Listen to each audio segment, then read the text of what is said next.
আসসালামু আলাইকুম বন্ধুরা, কেমন আছেন? আশা করি ভালো আছেন। অনেকেই জিজ্ঞাসা করেন ফাইটার মাছ অ্যাডাল্ট হয়েছে কিনা, ব্রিডিং এর উপযোগী হয়েছে কিনা সেটা বুঝতেছি না।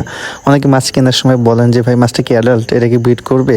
তা আপনারাই বুঝে নিতে পারবেন কিভাবে যে ফাইটার মাছ অ্যাডাল্ট হয়েছে কিনা, ব্রিডিং এর উপযোগী হয়েছে কিনা। আমি আপনাদেরকে 3টা উপায় বলে দিচ্ছি, যে 3টা জিনিস দেখে আপনারা বুঝতে পারবেন যে আপনার ফাইটার মাছটা অ্যাডাল্ট হয়েছে, ব্রিডিং এ উপযুক্ত হয়েছে। নাম্বার 1 হচ্ছে ফাইটার মাছের এজ তথা বয়স। ফাইটার মাছ যখন 6 মাস বয়স হয় তখন সেটা মাছ ব্রিডের জন্য উপযোগী হয়। তো আপনার ফাইটার মাছ 6 মাস বয়স হলে সেটাকে আপনি ব্রিড করতে পারবেন। অনেক সময় খাবারের কারণে মাছের সাইজটা অতটা বড় হয় না, সেক্ষেত্রে আপনারা আরো 1 মাস বেশি দেরি করে নিতে পারেন, অর্থাৎ 7 মাস বয়সে ব্রিডে দিতে পারেন। নাম্বার 2 হচ্ছে ফাইটার মাছের বাবল নেস্ট। ফাইটার মাছ যখন পূর্ণবয়স্ক হয়, ব্রিডিং এর উপযোগী হয়, তখন সে পর্যাপ্ত পরিমাণে বাবল নেস্ট করে। মাছের বয়স 5 মাস হওয়ার পর থেকেই সে প্রচুর পরিমাণে বাবল নেস্ট করে। সাইজ যদি মোটামুটি একটু বড় হয়, অর্থাৎ 2.5 থেকে 3 ইঞ্চি হয়ে যায়, এবং সে যদি প্রচুর পরিমাণে বাবল নেস্ট করে, সেক্ষেত্রে আপনাকে বুঝে নিতে হবে এই ফাইটার মাছটা ব্রিডের জন্য উপযোগী হয়ে গিয়েছে। অনেক সময় ফাইটার মাছ পুরোপুরি অ্যাডাল্ট হওয়ার আগেও বাবল করে থাকে, সেজন্য আপনাকে বয়স, সাইজ এবং সবকিছুই পুরোপুরিভাবে খেয়াল রাখতে হবে। নাম্বার 3 হচ্ছে ফাইটার মাছের বডি স্ট্রাকচার এবং তার মুভমেন্ট। একটা ফাইটার মাছ যখন পূর্ণবয়স্ক হয়ে যায়, ব্রিডিং জন্য রেডি হয়ে যায়, তখন তার মুভমেন্ট চেঞ্জ হয়ে যায়, বডি স্ট্রাকচার পরিপূর্ণ চলে আসে,